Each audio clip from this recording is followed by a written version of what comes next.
नमस्कार. सखी सह्याद्रीच्या आजच्या भागात मी पूनम आपल्या सगळ्यांचं मनपूर्वक स्वागत करते. मुंबई दूरदर्शनचा हिरकणी सन्मान सोहळा अत्यंत प्रतिष्ठेचा मानला जातो. महाराष्ट्रातल्या विविध स्त्रियांच्या कार्याचा गौरव करणारा हा सोहळा आहे. आज आपण अशाच एका सखीला भेटणार आहोत, एका हिरकणीला भेटणार आहोत. हिरकणी सह्याद्रीची.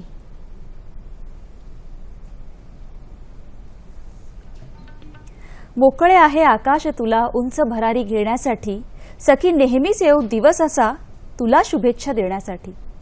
मंडळी, आज आपण आपल्यातल्याच अशाच एका सखीचं अभिनंदन करणार आहोत, ज्यांना या वर्षीचा हिरकणी हा पुरस्कार मिळाला. अशा डॉक्टर नीता ताटके आज आपल्याबरोबर इथे उपस्थित आहेत. नमस्कार मॅडम. नमस्कार. कार्यक्रमात तुमचं मनपूर्वक स्वागत. धन्यवाद. डॉक्टर नीता ताटके यांनी क्रीडा मानसशास्त्र यामध्ये PhD केली आहे. रुपारेल महाविद्यालयाच्या त्या व्हाईस प्रिन्सिपल आहेत. तिथे त्या मानसशास्त्र हा विषय देखील शिकवतात. आसनं, मल्लखांब, जिम्नॅस्टिक या तिन्ही विषयात त्यांनी प्रावीण्य मिळवलं आहे. श्री समर्थ व्यायाम मंदिर येथे मल्लखांब विभाग प्रमुख तसेच व्यवस्थापनाच्या कार्यवाहक आहेत. त्यांच्याकडून आपण त्यांच्या या कार्याचा प्रवास सगळा उलगडून घेऊया. पण त्यापूर्वी कार्यक्रमातील तुमचा सहभाग आमच्यासाठी खूप महत्त्वाचा आहे. आम्हाला प्रश्न विचारण्यासाठी आमचे दूरध्वनी क्रमांक असे आहेत: 24908050, 24988050. मुंबई बाहेरील प्रेक्षक व मोबाईलवरून डायल करताना 022 हा STD कोड डायल करायला विसरू नका. आपल्या कार्यक्रमाला तर सुरुवात करूयाच. तुमच्याप्रमाणे मी सुद्धा नीताताईंबरोबर गप्पा मारण्यासाठी, अनेक प्रश्न विचारण्यासाठी उत्सुक आहेच. पण त्यापूर्वी त्यांच्या कार्यक्रमाची एक छोटीशी झलक आपण बघूया.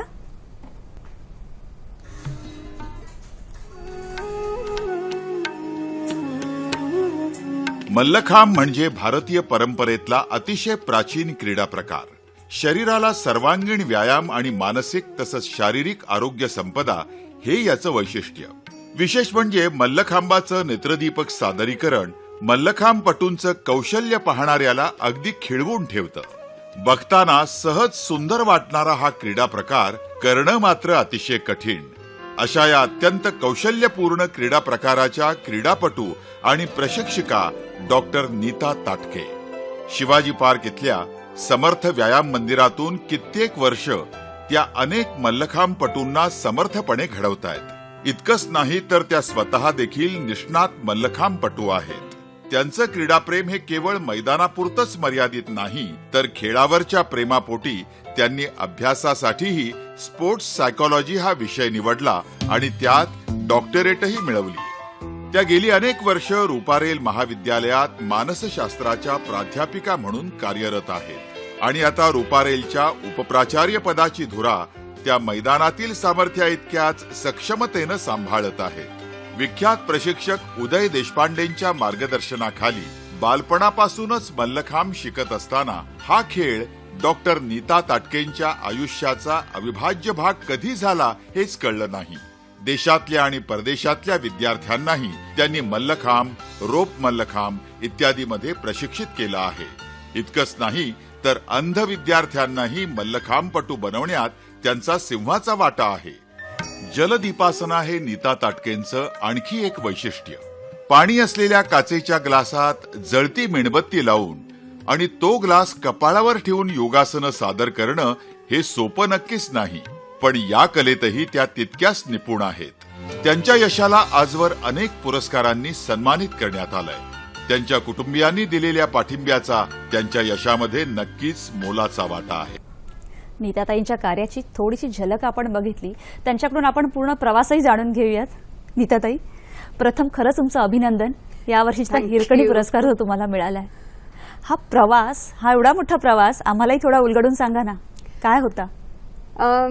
खरं ना, खेळाला सुरुवात केली ती अशी, माझे वडील समर्थ व्यायाम मंदिराचे एक विद्यार्थी होते, तिकडे ते शिक्षक म्हणून होते आणि मग त्यांची मुंबईच्या बाहेर बदली झाली. मुंबईच्या बाहेर खरंच खेळायला खूप जागा असायच्या, त्यामुळे मुंबईत परत आल्यानंतर खेळायचं कुठे असा थोडासा प्रश्न समोर उभा राहिला. कारण बिल्डिंगच्या खाली खरंच खेळायला फार जागा नव्हती. आणि मग अपसुकच बाबांनी व्यायामशाळेमध्ये नाव घातलं आणि तिकडे खेळायला सुरुवात केली. आणि आज खेळाडूपासनं एक हिरकणी पुरस्कार विजेती हा एक अनुभव समृद्ध करणारा रोमांचकारी असा सगळा प्रवास झाला.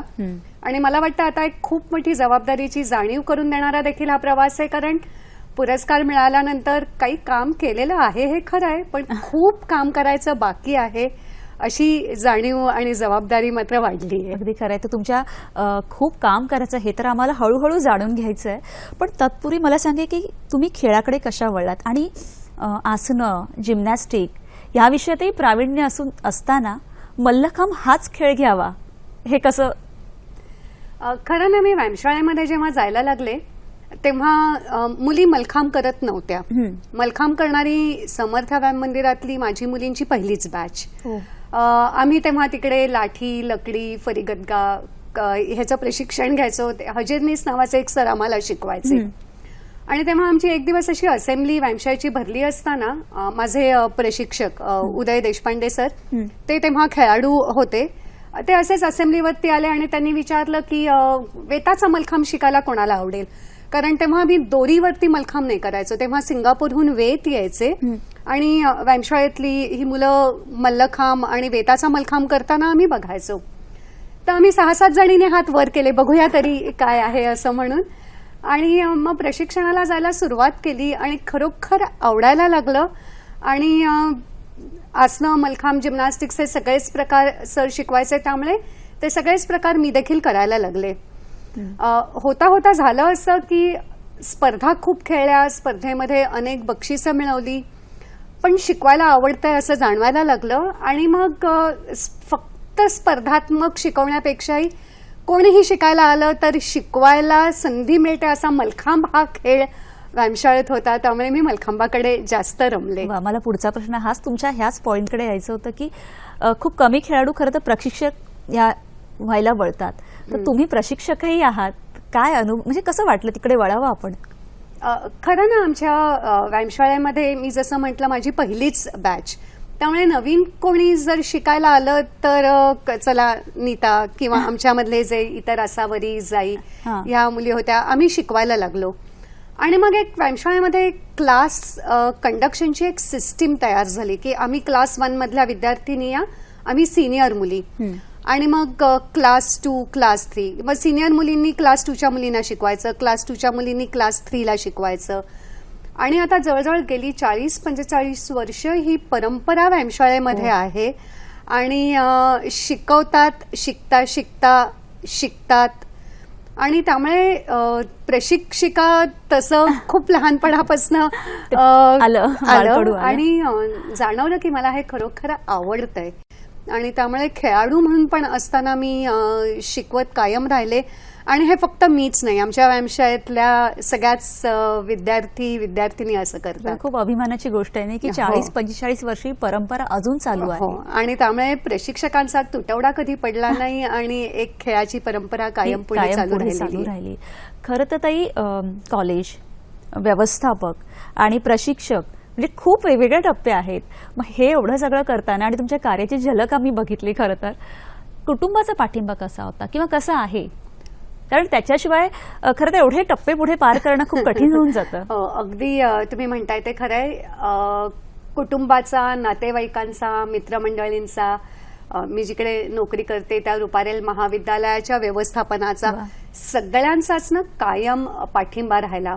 काय होतं, हे कुठलंही काम करताना तुम्ही घरातले खूप कमी कार्यक्रम आयोजित करू शकता, खूप कमी कार्यक्रमांना बाहेर जाऊ शकता. अगदी खरं आहे. नोकरीमध्ये सुद्धा रजा ऍडजस्टमेंट्स करायला लागतात. पण मला अगदी आठवतंय की मला असलेले सगळे, मी खेळाडू म्हणून असताना असलेले प्राचार्य अगदी शिंदे सर, प्रधान सर, मग मी नोकरीला लागले तेव्हा सुळे सर, प्रदीप कुलकर्णी सर, किंवा आत्ताचे मी ज्यांच्याबरोबर काम करते ते डॉक्टर तुषार देसाई, डॉक्टर दिलीप म्हस्के, या सगळ्यांनीच नेहमी कौतुक केलं, नेहमी पाठिंबा दिला, नेहमी ऍडजस्टमेंट्स केल्या.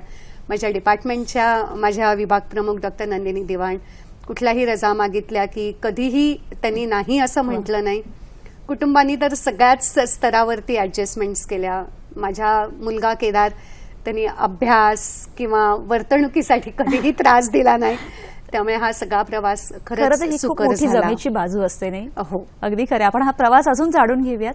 आपले प्रेक्षकही तुम्हाला प्रश्न विचारण्यासाठी उत्सुक आहेत. रवींद्र कुडाळकर बोलतायत नाशिकवरून. नमस्कार. नमस्कार.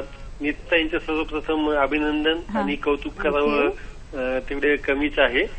मला असं विचारायचे तुम्ही अंधांना जो मल्लखांब शिकवलात हे तर आम्ही तरी ऐकलेलं नाही की अंध सुद्धा मल्लखांब शिकू शकतात, पण तुम्ही जे त्यांना एक शिकवलं ते आव्हान म्हणून तुम्ही ते कसं पार करता आणि अंधांना मल्लखांब शिकवताना तुम्हाला कामाचं समाधान कसं मिळतं आणि या तुमच्या एकूणच कार्याबद्दल एखादा अविस्मरणीय मान्यवरांनी दिलेला अभिप्राय ऐकायला मला आवडेल. धन्यवाद. चला प्रेक्षकांपर्यंतही आता खूप छान की अंधांचा मल्लखांब आम्हालाही सांगा. खरं ना, मी देशपांडे सरांनी अंध विद्यार्थिनींना मुलींना शिकवायला सुरुवात केली. कमला मेहता अंधशाळा दादरची आहे तिथे. त्यांना सुरुवातीला मी असिस्ट करायला म्हणून जायला लागले आणि खरं खूप वेगळं जाणवलं. कारण डोळस मुलांना शिकवताना मुलं बघत असतात, आपण करत असतो, इतरांना बघत असतात. मात्र अंध मुलांना शिकवताना त्यांना खूप स्पेसिफिक इन्स्ट्रक्शन्स द्यायला लागतात. हा पाय वरती ने, उजवीकडे वळ, त्यांचा गोंधळ 2 न पावलं होता. पुढे ये, कुठेही गोंधळ नव्हता. आणि मग ह्या मुलींना शिकवताना असं जाणवायला लागलं की त्या मुली ते खूप एन्जॉय तर करत होत्या, पण आपण देखील खूप शिकतोय की बोलायचं कसं, सांगायचं कसं, की एखादी कृती नेमक्या शब्दांमध्ये मांडायची कशी, हे मी त्यांच्याकडनं शिकले. आणि मला वाटतं माझं शिकवण्यातलं कौशल्य वाढवायला ह्या अंध विद्यार्थिनींनी खूप मदत केली. हे पण जाणवायला लागलं की ह्या अंध विद्यार्थिनींना त्याचा फक्त शारीरिक फायदाच होतोय एवढंच नाही, पण त्याचे मानसिक फायदे खूप होत आहेत. मी मानसशास्त्राची विद्यार्थिनी आणि त्यामुळे ते मला खूप जाणवले, ते मला खूप भावले की त्या मुलींचा स्वतःचा एक आत्मविश्वास खूप चांगला वाढलाय. एक आपण म्हणतो ना, एक सेल्फ इमेज असते, ती सेल्फ इमेज खूप चांगली झाली आहे. आणि अंध विद्यार्थिनींबरोबर खूप प्रात्यक्षिकं दाखवली. अगदी आपले माजी राष्ट्रपती अब्दुल कलाम यांच्यासमोर प्रात्यक्षिक दाखवण्याची संधी मिळाली. सगळ्यांकडनंच खूप कौतुकोद्गार ऐकायला मिळाले आणि त्यामुळे कायम ह्या विद्यार्थिनींना शिकवताना त्यांच्याकडनं मिळणारा प्रतिसाद, प्रेक्षकांचा आणि इतर सर्वांचाच मिळणारा प्रतिसाद हा कायम हुरूप वाढवणारा होता. त्याचे फायदे तर आम्ही जाणून घेणारच आहोत, पण जसं आपला रवींद्रजींनी जो प्रश्न विचारला त्याच्यामध्ये आम्हालाही एक अनुभव ऐकायला खरंच खूप आवडेल. मला असं गप्पांच्या ओघांमध्ये आपला वाघा बॉर्डरचा जो तुमचा अनुभव आहे तो आपल्या प्रेक्षकांशी जरा शेअर करा ना. 1986 साली आम्ही आंतरविद्यापीठ मलखांब आणि जिम्नॅस्टिक्सच्या स्पर्धा खेळायला अमृतसरला गेलो होतो. आता अमृतसरच्या विद्यापीठामध्ये स्पर्धा झाली की संध्याकाळी वाघा बॉर्डरला जाऊन तिकडचा एक फ्लॅग सेरिमनी असतो, तो बघायचा असं म्हणून आम्ही 4 मुली, जिम्नॅस्टिक्सच्या ग्रुपमधले 6 मुलगे, प्रशिक्षक आमचे देशपांडे सर, असे आम्ही वाघा बॉर्डरला गेलो. तर तेव्हा वाघा बॉर्डरला मराठा रेजिमेंट ही तैनात होती. सगळी मराठी बोलणारी मंडळी, कोल्हापूरची, साताऱ्याकडची मंडळी, आणि खूप त्यांना आमच्या गप्पा व्हायला सुरुवात झाली. आणि यामध्ये आम्हाला जी बस घेऊन आली होती ती बस आम्हाला तिथेच ठेवून निघून गेली. तो खूप अतिरेकी कार्यवाहीचा अगदी एक पीक पिरियड अमृतसरमध्ये होता म्हणून कदाचित असेल. पण आमची तिथे मेजर पाटणकर म्हणून त्या विभागाचे प्रमुख होते. त्यांनी आमची रात्री अतिशय चांगली सोय केली आणि एक रोमांचकारी तो अनुभव होता. आणि मग दुसऱ्या दिवशी आम्ही मेजर पाटणकरांना जेव्हा विनंती केली की आम्हाला सगळ्या तुमच्या जवानांसमोर प्रात्यक्षिक दाखवायला आवडेल, आणि मग त्या बॉर्डरवरती त्या जवानांसमोर दाखवलेलं प्रात्यक्षिक हे माझ्या जीवनातला एक अतिशय रोमांचकारी असा अनुभव आहे जो मी कधीच विसरणार नाही. तेव्हा ना असे खूप फोटो वगैरे काढण्याची पद्धत नव्हती, पण कुणाचा तरी कॅमेरा होता आणि सगळे जवान समोर बसलेले आहेत आणि मी प्रात्यक्षिक करते, असा माझा एक फोटो आहे. आणि अतिशय मनाला आनंद देऊन जाणारा आणि असा भरून पावणारा तो अनुभव होता. खरं ताई, आजकाल खेळाकडे करिअर म्हणून बघतात. तुम्ही कॉलेजमध्ये मानसशास्त्र हा विषयही शिकवतात, पण तुम्हाला असं नाही वाटलं का की पूर्ण वेळ आपण या खेळामध्येच यावं किंवा यातच करिअर करावं? खरं नाही वाटलं, कारण ना मी ज्या संस्थेमध्ये काम करते, श्री समर्थ व्यायाम मंदिर, ती काळे गुरुजींनी 90 वर्षापूर्वी स्थापन केलेली संस्था आहे. तर काळे गुरुजींचं एक असं कार्य करण्याची पद्धत होती की आपण म्हणतो ना, देणाऱ्याने देत जावे, घेणाऱ्याने घेत जावे. त्याच्यासाठी त्यांनी कधी स्वतःसाठी पैसा केला नाही.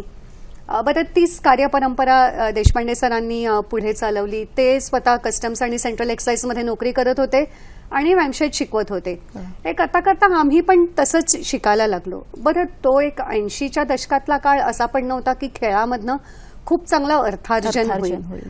आणि कुठेतरी जेव्हा मला असं वाटायला लागलं होतं की नाही आपण खेळामध्ये मात्र काम करायचंय, तेव्हा ही पण जाणीव होत होती की तुम्ही एक सक्षम महिला म्हणून, नोकरी करणारी महिला म्हणून एक उभं राहायला पाहिजे समाजात.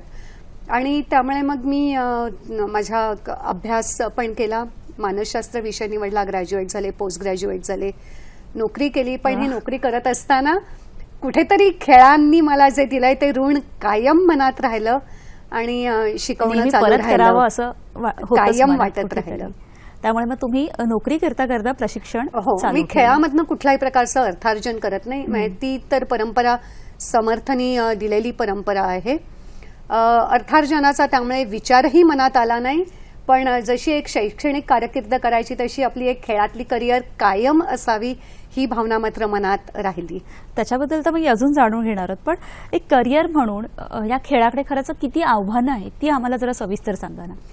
आव्हानं खूप आहेत. प्रामुख्याने भारतीय खेळाकडे वळणारा समाज अजूनही काय आपण म्हणून समाजाची तयारी नाहीये, मानसिकता अजून तेवढी बदललेली नाहीये. त्यामुळे आज तुम्हाला खूप मोठ्या प्रमाणात क्रिकेट, टेनिस याच्याकडे जाणारा वर्ग आढळेल. तसा तुम्हाला सहज लंगडी, खो खो, मल्लखांबाकडे वळणारा वर्ग कदाचित दिसणार नाही. जे ग्लॅमर किंवा जे काही प्राप्त झालंय असं पण एक. आणि आज या खेळामधल्या प्रशिक्षकांना जरी अर्थार्जनाच्या संधी आता उपलब्ध व्हायला लागल्या असतील तरी सुद्धा संपूर्ण कुटुंब चालवण्यासाठी एक खूप चांगलं समाजामध्ये स्टेटस मिळवण्यासाठी अजून आपल्या भारतीय खेळांकडे बघितलं जात नाही.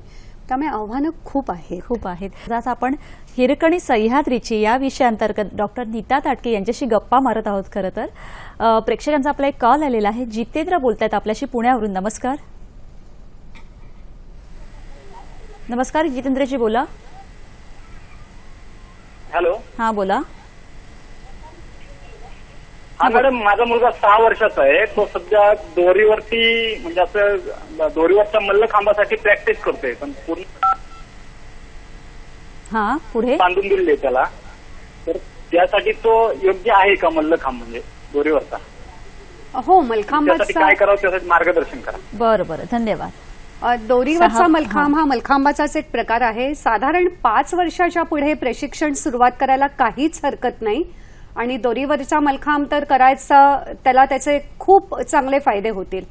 खरं तर म्हणजे ह्यालाच जोडून हा प्रश्नही आपण विचारू शकतो की प्रेक्षकांना अजून काही आपण मार्गदर्शन की वयाची काही वयोमर्यादा, समजा 5 किंवा त्यांचे स्नायू तेवढे बळकट झालेले असतील. साधारणपणे वयाच्या 5व्या वर्षापासून या खेळाचं प्रशिक्षण घ्यायला काहीच हरकत नाही. आणि मल्लखांब या खेळाचं वैशिष्ट्य असं आहे की त्याला किमान वयोमर्यादा जरी असली 5 वर्षाची तरी कमाल वयोमर्यादा मात्र मुळीच नाही. अगदी कुठल्याही वयामध्ये, कुठल्याही स्तरावरती तुम्ही असताना तुम्ही शिकू शकणारा हा खेळ आहे. आमच्या व्यायामशाळेत तर 84 वर्षाचे शांतीलाल संघवी हे आजोबा देखील मल्लखांबाचं प्रशिक्षण घ्यायला येतात. आणि गेल्या काही वर्षातला माझा हा एक अनुभव आहे की खूप जणांना मल्लखांब शिकायचा आहे आणि ते आज 30शीतले, 40शीतले, 50शीतले आहेत. आम्ही लहानपणी कधीतरी खेळलो होतो, पण आता आम्हाला खेळायचंय, आम्हाला काहीतरी नवीन करून बघायचंय. त्यामुळे अगदी गृहिणींपासनं कॉर्पोरेटमध्ये काम करणाऱ्या आणि डॉक्टर्स, इंजिनियर्स हे आमच्याकडे, म्हणजे ज्याला आमचा ना आता सकाळचा एक ऍडल्ट मल्लखांब क्लास असा सुरू झालाय. आणि खूप विविध क्षेत्रातली माणसं इकडे मल्लखांबाचा सराव करायला येतात. आणि त्यामुळे वरील मर्यादा नाही, वजनाची, उंचीची कसल्याच मर्यादा नाहीत. आणि मला वाटतं ही मल्लखांब खेळाची एक खूप मोठी ताकद आहे.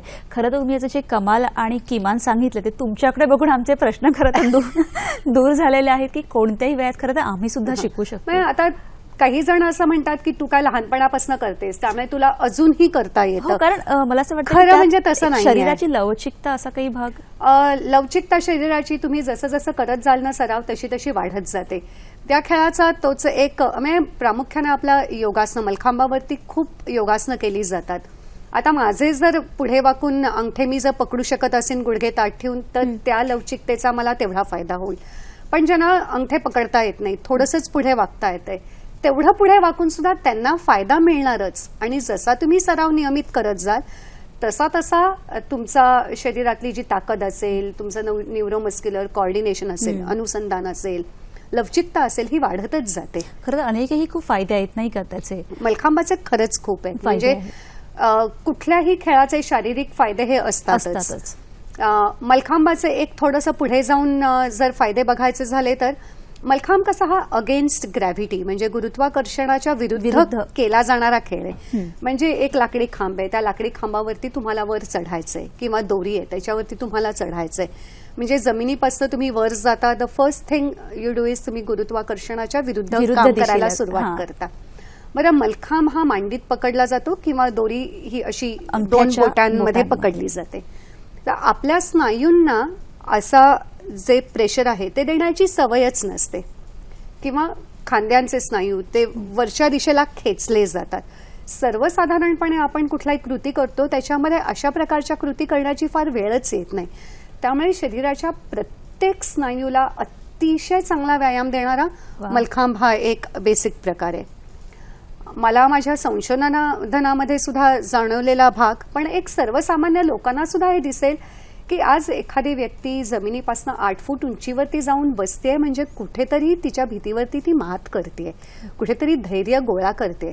आणि मग मी हे करू शकले ह्याच्या जो अचीवमेंटचा आनंद आहे तो त्या व्यक्तीला मिळतो. त्यामुळे खूप सहजपणे आत्मविश्वास, एक स्वतःच्या कुवतींची होणारी जाणीव, एक वाटणारा अभिमान, हे सगळं करायला लागणारं जे अवधान आहे ते वाढणारं अवधान, हे असे अपसूक सहज जाणवणारे फायदे मलखांब या खेळामध्ये आहेत. आता मॅडम तुम्ही एक छान संशोधन, त्यावर मला यायचं की तुम्ही याच्यामध्ये क्रीडा संशोधन किंवा क्रीडा मानसशास्त्र यावरच PhD करावी असं का वाटलं, जे तुम्ही याच्यावर संशोधन केलंय?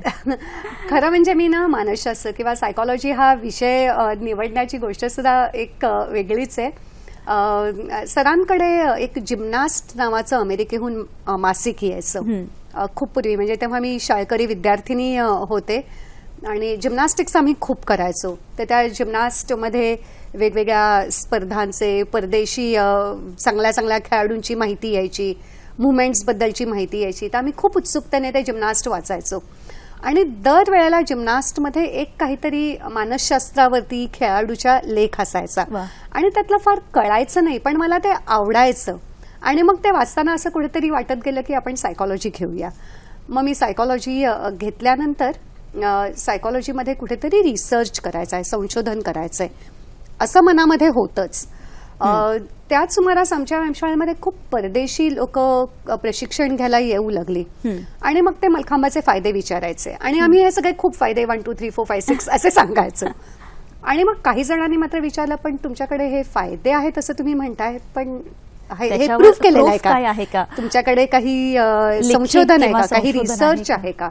आणि ही एक दुर्दैवाने भारतीय खेळांमधली एक उदासीनता आहे, त्रुटी आहे. मॅडम त्या संशोधनाकडे मला अजून सविस्तर यायचंच आहे, फक्त एक प्रेक्षकांचा फोन खोळंबला. हो, चालेल. शुक्रांजली आपल्याशी बोलतायत सांगलीवरून. नमस्कार. मॅम हा मॅम, मी आपल्याला प्रश्न विचारू इच्छिते. हा बोला शुक्रांजली. आपण 7वी पासून मल्लखांब सुरू केलं तर चालते का? शुक्रांजली तुमचा प्रश्न परत विचारा. 7वी पासून मल्लखांब सुरू केलं तर चालते का? 7वी. बरं, धन्यवाद. हो चालेल, नक्की चालतो. 7वी काही हरकत नाही. 7वी मध्ये तर मलखांब शिकायला तर खूपच चांगला शिकता येईल. वय लहान आहे त्यामुळे मलखांब शिकायला फार अवघड पण जाणार नाही. म्हणजे तू सुरुवात करू शकतेस. मला पुन्हा त्या संशोधन हे आपल्या चर्चेकडे यायचं आहे. तर असं जेव्हा लोक विचारायला लागली की तुम्ही हे फायदे जे सगळे सांगताय त्या फायद्यांचा तुमच्याकडे पुरावा काय आहे, त्यामुळे हे संशोधन करावं असं मनात आलं. आणि मग संशोधन करताना मी माझ्या PhDचा विषयच तो घेतला. एक तर मला असं कायम वाटत राहिलंय की माझी सायकॉलॉजीमध्ये पण करिअर आहे, माझी स्पोर्ट्समध्ये पण करिअर आहे, तर या दोघांचं आपण एक कॉम्बिनेशन का करू नये. आणि त्यामुळे मग स्पोर्ट्स सायकॉलॉजी असा विषय घेतला आणि मलखांबाचे होणारे मानसशास्त्रीय फायदे मी 3 भागांमधले फायदे बघितले. एक तर बुद्धिमत्ता, वा. त्याच्यामधला भावनिक बुद्धिमत्ता. तो विषय निवडायचं कारण असं होतं की हल्ली सगळ्या पालकांना आपल्या मुलांनी चांगले गुण मिळवावेत, आपली मुलं हुशार असावीत असं एक वाटतं. स्पर्धाच लागलेली आहे एक खरं तर. स्पर्धा लागलेली आहे, रॅट रेस आहे. आणि असा पण अनुभव कायम येतो की परीक्षा असली की सगळं सोडून मुलांनी फक्त अभ्यास करावा. Yes. 10वीत गेलं की मुलांनी व्यायामशाळा सोडून द्यावी आणि इतर काही करू नये, अशी एक पालकांची खूप प्रचंड प्रमाणात मानसिकता झालेली आहे. तर मग खेळामुळे बुद्धिमत्ता वाढते का? त्यामुळे मी भावनिक बुद्धिमत्ता हा एक विषय घेतला होता. एक सकारात्मकता, कारण जर तुमची विचारसरणी सकारात्मक असेल तर साधारणपणे असं आढळून येतं की तुम्हाला ह्या ज्या विवंचना असतात, छोट्या छोट्या अडचणी असतात, त्या अडचणींवरती मात करण्याची एक उर्मी तयार होते. आणि मग विवंचना वाटत नाही, सहज टेन्शन येत नाही खरंय. आणि तुम्ही डिप्रेशनमध्ये आपण गोष्टींकडे जात नाही. डिप्रेशनमध्ये जात नाही आणि तुम्ही सहज अडचणींवरती मात करण्याच्या दृष्टिकोनातनं विचार करायला लागता. त्यामुळे मग मलखांबामुळे ही सकारात्मकता वाढते का? कारण असं वाटत होतं वाढते, असा अनुभव होता, पण हे संशोधनाने सिद्ध होईल का? आणि तिसरा जो माझा एक संशोधनाचा भाग होता तो म्हणजे मी executive functions of the brain, म्हणजे मेंदूच्या काही कार्यप्रणाली की ज्याच्यामुळे तुम्ही तुमच्या समोर येणाऱ्या ज्या अडचणी असतात, अडथळे असतात, प्रॉब्लेम्स असतात, म्हणजे प्रॉब्लेम सॉल्व्हिंग स्किल्स. किंवा बऱ्याच वेळेला आपण असं आता बघतो, वाचतो की रागाच्या भरात कुठल्या तरी एक अशा इमोशनच्या भरात एक चुकीची कृती केली तर मलखांबामुळे तुमच्या ज्या इम्पल्सेस असतील, अशी जी फाटकन कृती करण्याची जी प्रवृत्ती असेल त्याच्यावरती काही ताबा मिळतो का, नियंत्रण मिळतं का, अवधान तुमचं किती वाढतं.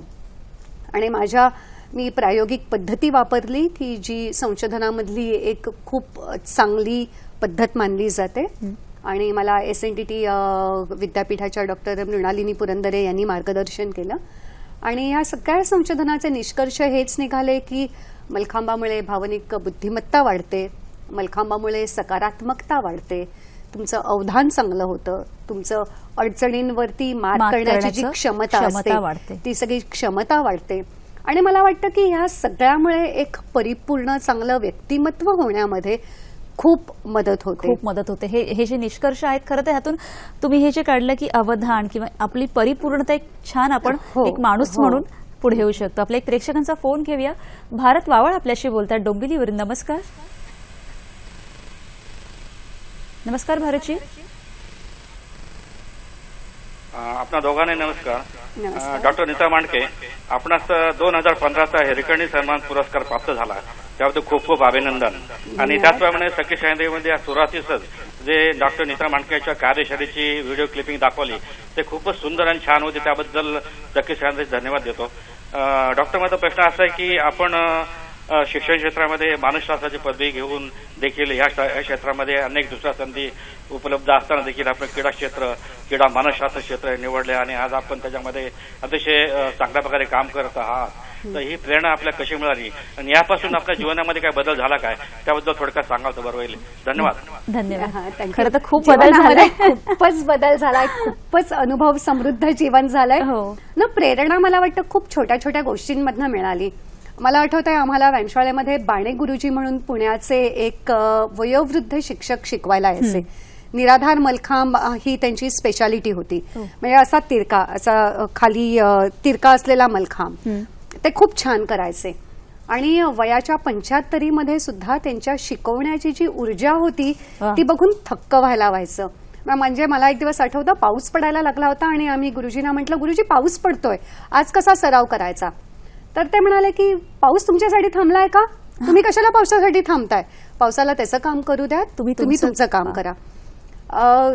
ह्या असे छोटे प्रसंग. मला आठवतंय की 1979 मध्ये एक क्रीडा सदिच्छा दौरा शासनाने आयोजित केला होता कोकण प्रदेशामध्ये.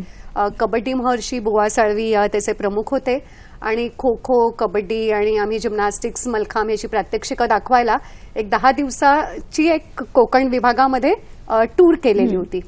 मग संध्याकाळी निघायचं, दुसऱ्या दिवशी सकाळी एका गावात पोचायचं, तिकडे थोडी सकाळची विश्रांती झाली की संध्याकाळी प्रात्यक्षिक दाखवायचं, कदाचित मुक्काम करायचा, लवकर पहाटे निघायचं आणि जायचं. असा तो क्रीडा सदिच्छा दौरा झाला. तर चिपळूण भागामध्ये तिकडे एक भागवत गुरुजी म्हणून क्रीडा शिक्षक होते. तर त्यांचा 8 वर्षाचा विद्यार्थी शांताराम जोशी तो हे सगळं बघून अतिशय प्रेरित झाला. आणि मला आठवतंय शांताराम चिपळूणहून समर्थमध्ये यायचा, मलखांबाचा सराव करायचा, सुट्टी असेल तेव्हा, शनिवार रविवार, असं करत करत त्यांनी मलखांबामध्ये प्रावीण्य मिळवलं. मलखांबामध्ये छत्रपती पुरस्कार मिळवला आणि मलखांब चिपळूणमध्ये रुजवायला, वाढवायला आणि टिकवायला खूप मदत केली. म्हणजे बघायला गेली तर ही साध्या सुध्या घरातनं आलेली, बरं मलखांबासारख्या खेळातनं ना त्यांना खूप पैसा मिळाला ना प्रसिद्धी मिळाली, पण मला वाटतं ही अशी मंडळी खूप प्रेरणास्थान होती. मला दत्ताराम दुधामचा पण उल्लेख करायला इकडे नक्की आवडेल. आमच्या व्यायामशाळेतला माळ्या असा तो मुलगा, आम्ही तेव्हा त्याला दत्त्या म्हणून हाक मारायचो. आणि मलखांबाचा सराव करताना तो असं तोंडात बोट घालून व्यायामशाळेचं, कारण माळी होते, झाडू मारायचे, सफाई करायचे त्याचे काका, तर तो मलखांबाचा सराव बघायला उभा राहायचा. तर एक दिवस त्याला सरांनी विचारलं की काय रे, तुला पण मलखांब करायला आवडेल का? तो हो म्हणाला. तसं म्हणाले 5 वाजता मात्र तयार पाहिजे हो मलखांबापाशी. म्हणजे तेव्हा दत्ताराम आपल्या काकांची धुणी भांडी वगैरेची कामं करून, चाळा करून, काय त्याची काकी भाकर तुकडा द्यायची ते खाऊन मलखांबाचा सराव मात्र जोमाने करायचा. राष्ट्रीय विजेता झाला. सलग 4 वर्ष त्यांनी राष्ट्रीय विजेतेपद मिळवलं. आज रेल्वेमध्ये चांगल्या स्थानावरती आहे. म्हणजे दत्त्याचा दत्ताराम केव्हा झाला हे त्याला देखील कळलं नसेल. आणि तो पण खेळाचं ऋण विसरला नाही. आज बोरिवलीला राहत असताना मुंबई उपनगरामध्ये त्यांनी मलखांब खूप वाढवला. अद्भुत आहे ना आपला जो छोटीशी गोष्ट, पण आता तुम्ही सांगितलं दत्त्याचा दत्ताराम, केवढा आपलाही स्वतःचा एक विकास. आणि त्यामुळे मी खेळातली ही जी मंडळी बघितली ना, ही मंडळी देखील कायम प्रेरणा देत राहिली की काहीच नसताना हा खेळ त्यांनी राहायला, टिकवला, केला, वाढवला. आपण तर खूप मोठं काम केलंय असं म्हणूच शकणार नाही. आपल्या एक प्रेक्षकांचा फोन घेऊया. बेला कर्णिक आपल्याशी बोलतात गोरेगाववरून. नमस्कार. नमस्कार बेलाजी, बोला. मल्लखांब करणं थांबवल्यावर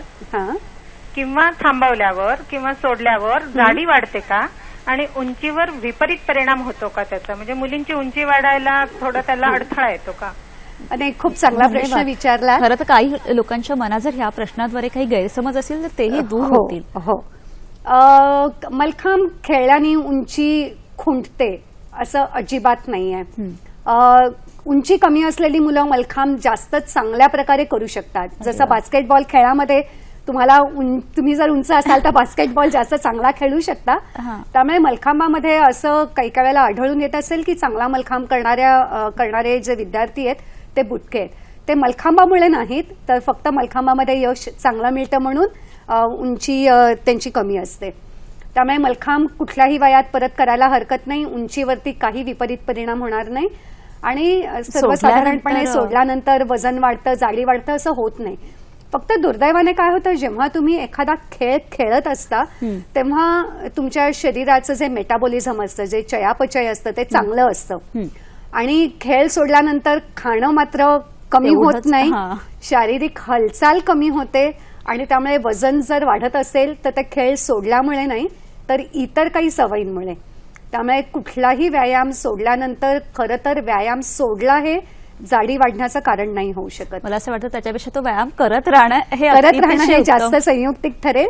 आणि थोड्याशा अडीअडचणी अडथळ्यामधनं देखील नियमित व्यायाम करण्याचा प्रयत्न करणं हे जास्त संयुक्तिक ठरेल. खरं तर इथे ताई एवढा छान अनुभव, एवढा खूप चांगल्या पद्धतीने तुम्ही सांगितलं. एखाद्याला करिअर करावं असं वाटलं आपल्या युवक युवतींना, कारण की खूप कमी असं, जसं मगाशी तुम्ही सांगितलं की मल्लखांब किंवा ह्या खेळांकडे आकर्षित होतात, त्याच्यासाठी काही स्पेसिफिक किंवा असा विशिष्ट अभ्यासक्रम आहे का? दुर्दैवाने नाही. म्हणजे खेळासमोरचं हे खूप मोठं आव्हान आहे की ह्या खेळासाठी विशिष्ट आपण म्हणू जसं डिप्लोमाज किंवा डिग्री कोर्सेस सुरू व्हायला पाहिजेत. मुंबई विद्यापीठाने तसा 2 वर्षापूर्वी प्रयत्नही केला होता, चांगला यशस्वीही झाला होता की त्यांनी 10 दिवसाचा एक प्रमाणपत्र अभ्यासक्रम मलखांबाच्या प्रशिक्षकांसाठी केला होता. पण अगदी पहिल्यापासून फक्त मलखांब शिकवायचं आहे. पण तसे मला वाटतं आपल्याकडे खेळाचे कुठलेच अभ्यासक्रम नाहीच आहेत. मी म्हटलं जसं हे एक मोठं आव्हान समोर आहे. असा अभ्यासक्रम तयार करणं आणि अशा अभ्यासक्रमासाठी प्रशिक्षित शिक्षक तयार करणं आणि मग या खेळाला अशा प्रकारे ग्लॅमर प्राप्त करून देणं की या अभ्यासक्रमाकडे मुलं वळतील. आपल्याला प्रेक्षकांचा एक फोन आलाय. अरुण डोंगे आपल्याशी बोलतायत औरंगाबादवरून. नमस्कार.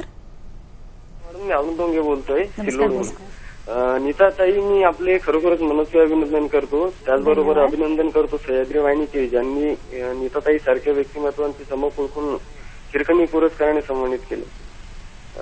प्राथमिक शालेय स्तरावर आजच्या स्थितीत अनेक मुली खेळाच्या क्रीडांगणावर बॅडमिंटन, खो खो असे खेळ जास्त प्रमाणात खेळले जातात.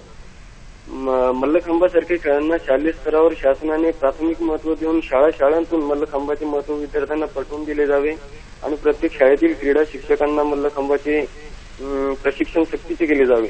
यावर आपले काय मत आहे मॅडम? अगदी तुम्ही म्हणता ते अगदी बरोबर आहे. तसं व्हायलाच पाहिजे. खूप मोठं आव्हान आहे हे की आज मल्लखांबाचं एवढ्या मोठ्या प्रमाणावरती प्रशिक्षण देण्याचं. पण मी सांगू तुम्हाला, मध्य प्रदेशच्या सरकारने मात्र हे आव्हान उचललेलं आहे.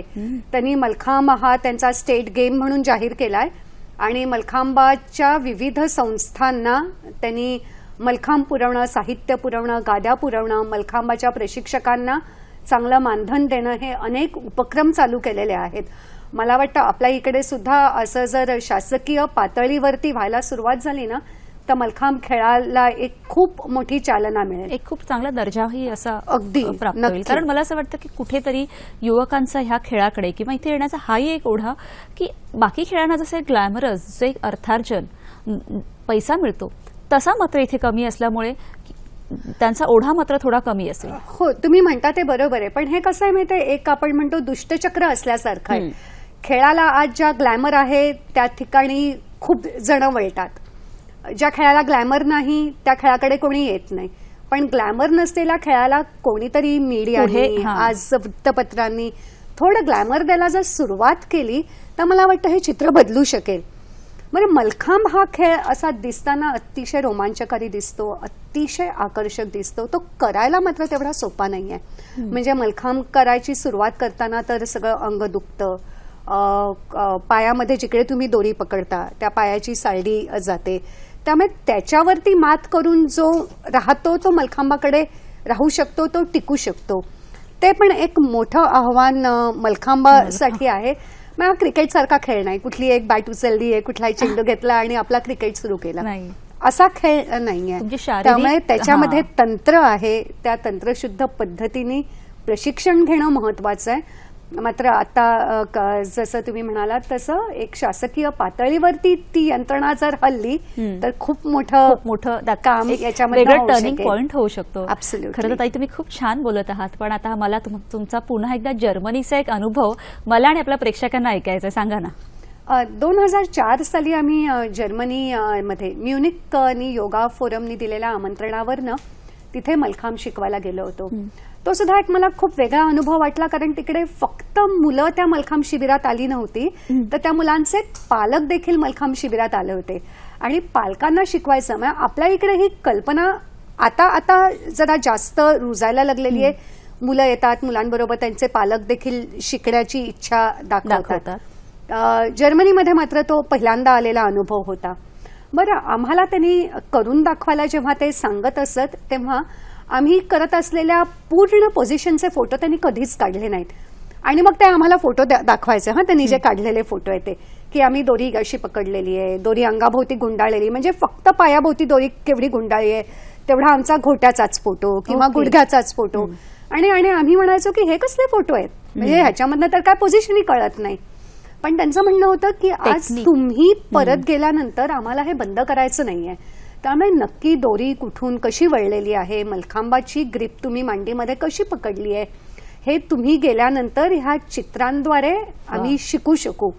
आणि म्हणजे एक वेगळंच असं आपण म्हणतो ना, ट्यूबलाईट पेटल्यासारखं, ओ माय गॉड, अशा प्रकारे व्यक्ती ह्या विचार करतायत. म्हणजे तेव्हा तर मला असं अगदी वाटलं की एका वर्षभरात या सगळ्या पोझिशनचं एक छान गुळगुळीत पुस्तक ते काढतील आणि मल्लखांब शिकवायचा कसा असं जर्मनीहून पुस्तक येईल आणि मग मात्र आपण भारतीय त्याच्यावरती उड्या मारू. खरं पण ते मात्र बघताना असं खूप जाणवलं की हे देखील एक खूप मोठं आव्हान आहे असं मी मानते की मलखांबावरती काहीतरी लिखित स्वरूपामध्ये चांगल्या प्रकारे तंत्रशुद्ध माहिती देणाऱ्या पुस्तकाची मात्र गरज आहे. गरज आहे. अगदी खरं आहे. उल्हास कुलकर्णी आपल्याशी बोलतात नाशिकवरून. नमस्कार. नमस्कार उल्हासजी, बोला. हा, मी उल्हास दामोदर कुलकर्णी नाशिकहून बोलतोय. मी यशवंत व्यायामशाळा नाशिक इथला मलखांबाचा खेळाडू होतो.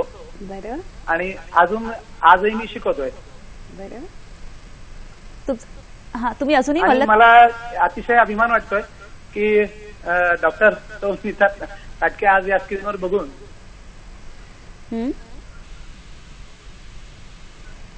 हॅलो उल्हास.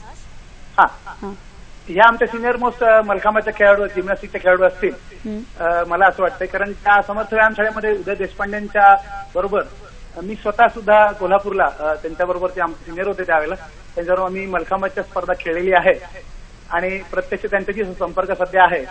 तर मला प्रश्न ताईंना असा विचारायचा आहे की आपण सध्या जो त्याच्यावरती डॉक्टरेट आपण मिळवलेली आहे, तर याच्या संबंधीचे आम्हाला काही माहिती जर नाशिकला मिळाली तर आणखीन बारकावे हे दोरीच्या मलखांबाचे किंवा रोप मलखांबाचे आणखीन जनतेपर्यंत आम्हाला पोहोचवता येतील आणि जनतेकडनं आणखीन आम्हाला याचा मलखांबाला जास्त फायदा होईल की त्याच्यात मुली येतील, खेळाडू येतील. तर असा हा प्रश्न मला विचारायचा होता. आणि दुसरी गोष्ट, मग ताईंनी वाघा बॉर्डरची गोष्ट सांगितली. मी मलखांब हा खेळ खेळून सैन्यामध्ये गेलो. मला कुठेही अडचण आली नाही, कारण माझं शरीर मलखांबाचं होतं. मलखांबाचं शरीर म्हणजे धुण्याचा बिळात, स्नायू कसदार असल्यामुळे आम्हाला अतिशय सुंदर, मला सैन्याच्या नोकरीत सुद्धा मला कुठे अडचण आली नाही. आणि या सुंदर अनुभव सुद्धा मला शेअर करायचा होता ताईंशी. तर असं जर साहित्य आम्हाला जर नाशिकला जर मिळालं, मग ताईंशी संपर्क करता आला तर आनंद वाटेल. धन्यवाद मला संधी मिळाल्याबद्दल. नक्कीच धन्यवाद. नक्कीच माझं जे काही संशोधन आहे, माझं जे काही ज्ञान आहे ते मला द्यायला, त्याच्याबद्दल माहिती सांगायला मुलांपर्यंत आणि मुलांपेक्षाही त्यांच्या पालकांपर्यंत पोहोचायला नक्की आवडेल. कारण मला देखील प्रशिक्षिका म्हणून हा अनुभव खूप वेळा येतो की परीक्षा असताना मुलं सांगायला येतात, ताई माझा अभ्यास झालाय, मी चांगली परीक्षा लिहीन, पण माझी आई ऐकत नाहीये, मला आई व्यायामशाळेत पाठवत नाहीये. आणि त्यामुळे पालकांना याची जाणीव करून गरज आहे आणि नियमित व्यायामाचे काय फायदे आहेत आणि मलखांबासारख्या खेळाचे थोडेसे पुढे जाऊन अजून काय फायदे आहेत हे पोचवायला मला नक्की आवडेल. मला तशी संधी मिळाली तर मी नक्की तुमच्यापर्यंत येईन. तुम्ही आमच्यापर्यंत या. Sharing is always possible. खरं तर मला असं वाटतं की मी अजून एक प्रेक्षकांना हे सांगू शकतो ताई, खरं तर तुमच्याकडूनच, की परीक्षेच्या काळात थोडा व्यायाम करणं खरंच खूप गरजेचं आहे. कारण त्यामुळे तुमचा मेंदू देखील तजेलदार किंवा असा जागृत राहू शकतो. हो, खरं ना, व्यायामाचे जे अगदी बेसिक फायदे आहेत की रक्ताभिसरण चांगलं होतं, मेंदू जसं तजेलेदार होतो, कुठलेही स्ट्रेसेस, स्ट्रेन्स, ताण तणाव ह्याच्यावरती मात करण्याच्या ना असंख्य पद्धती आहेत.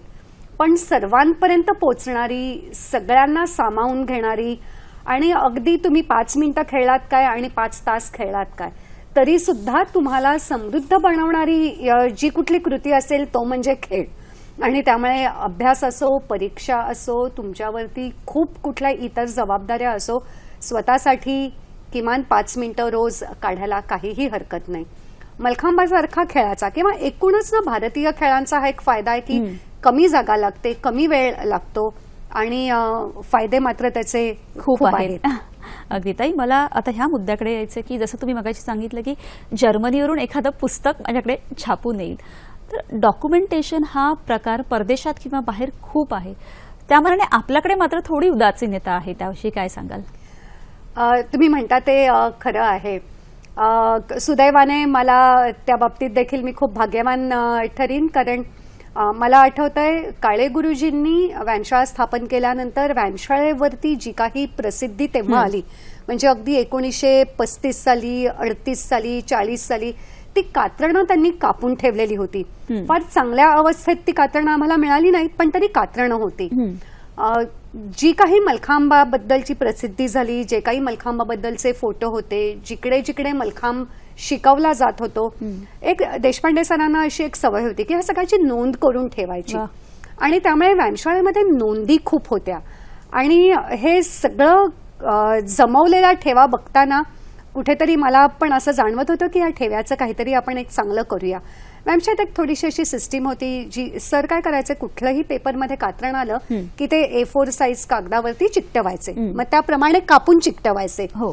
आवडायला लागलं मला सुद्धा ते काम आणि मग हळूहळू मी ह्या डॉक्युमेंटेशनकडे वळायला लागले. आज संस्थेबद्दल, मलखांबाबद्दल, खेळाबद्दल आलेली जी सगळी कात्रणं आहेत ती व्यवस्थित तपशीलवार लावलेली आहेत. आता त्याचं संगणकीकरण करणं चाललेलं आहे. 5,000च्या वरती फोटो आहेत आमच्याकडे. त्या फोटोंचं स्कॅनिंग करून त्यांचं नेमिंग करून अगदी ब्लॅक अँड व्हाईट फोटोंपासून आतापर्यंतचे फोटो हे काम चालू आहे.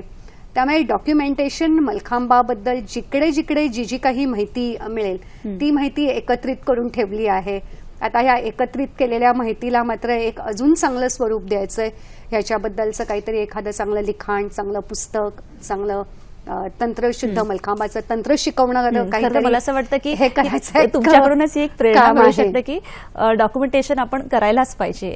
प्राजक्ता मुळे आपल्याशी बोलतायत मुलुंडवरून. नमस्कार. मॅडमचं अभिनंदन.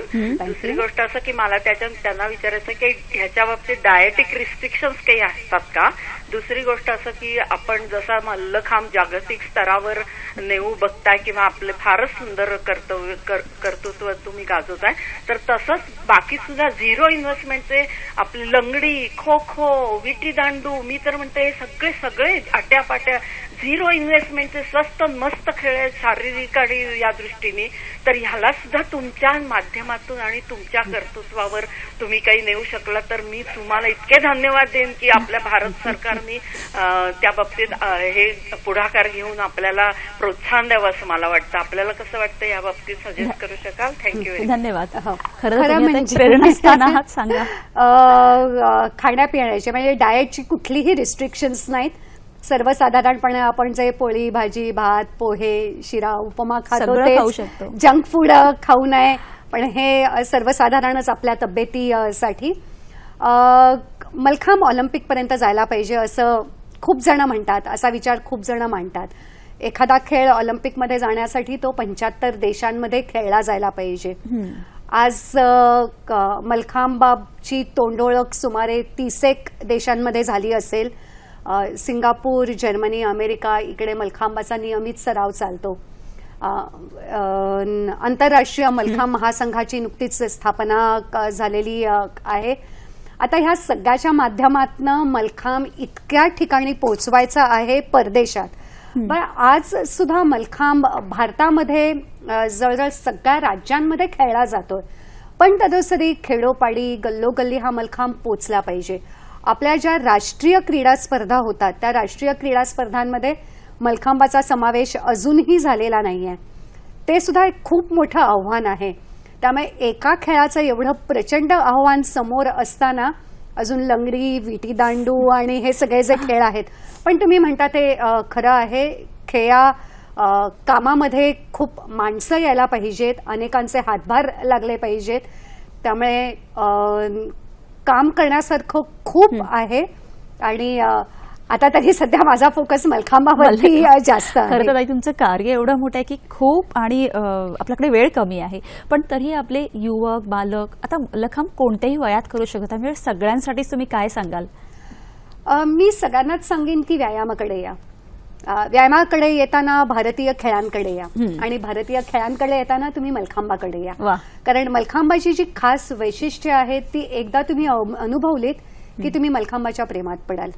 महिलांना देखील मला असं सांगायला नक्की आवडेल की हा खेळ फक्त पुरुषांचा, मुलींचा किंवा लहान मुलांचा नाही, तो आपल्या महिलांचा देखील खेळ आहे. कारण आज या तणावाच्या, धकाधकीच्या, खूप जबाबदारीच्या या आयुष्यामध्ये महिलांनी त्यांची तब्येत चांगली ठेवणं हे खूप गरजेचं आहे. आणि आज एका स्त्रीचं जर आरोग्य चांगलं असेल तर कुटुंबाचं आरोग्य चांगलं असेल. एक स्त्री व्यायाम करणारी असेल तर बहुधा कुटुंब व्यायाम करणारं होऊ शकेल. खरं तर युवकांनाही आपण सांगू शकतो की जे वरचेवर त्यांना डिप्रेशन येतं त्यातूनही ते बाहेर पडू शकतात, नाही का? हो.